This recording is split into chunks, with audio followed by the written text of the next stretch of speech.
Welcome to A Radical Guide's Resistance in Focus, where we highlight pivotal moments in the history of resistance against oppression in brief segments. I'm Jason Bayless, and today we're exploring the Bread and Roses Strike of 1912. The Bread and Roses Strike occurred in Lawrence, Massachusetts in 1912. On January 1st, 1912, the Massachusetts government enforced a law that reduced mill workers' hours in a single work week from 56 to 54 hours. 10 days later, workers discovered that their pay had been reduced along with the cut in hours, resulting in a 2-hour pay cut. The predominantly immigrant workforce, comprising over 20 nationalities, united under the Industrial Workers of the World (IWW) leadership. The strike was named after a banner that read, "We want bread, but we want roses too," symbolizing the demand for fair wages and dignified conditions. The strike began on January 11, 1912, when workers at the Everett Mill walked out in protest. It quickly spread to other mills, involving over 20,000 workers. Despite harsh winter conditions, police brutality, and attempts by mill owners to break the strike, the workers maintained solidarity.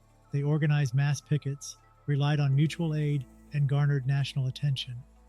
One significant turning point was the children's exodus.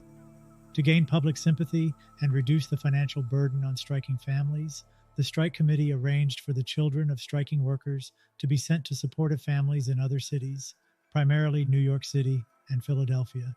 Images of malnourished, poorly clothed children leaving Lawrence shocked the public and brought national attention to the workers' plight.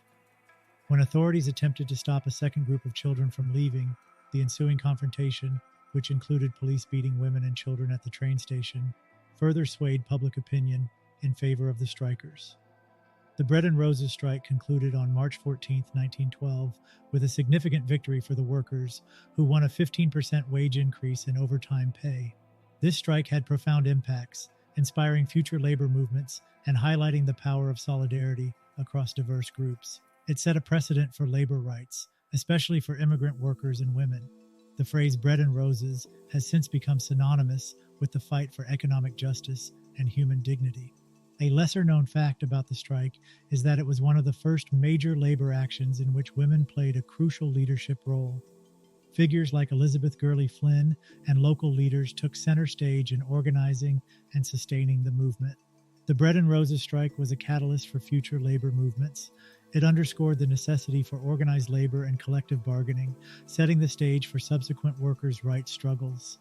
This historic site continues to inspire ongoing movements advocating for fair labor practices. Thank you for joining us on Resistance in Focus. To learn more about the Bread and Roses strike and other sites of resistance, visit A Radical Guide at radical-guide.com. If you appreciate our work and want to support our projects, consider making a tax-deductible donation. Your support helps us continue highlighting and preserving the stories of resistance that shape our world. And remember, follow ideas, not people.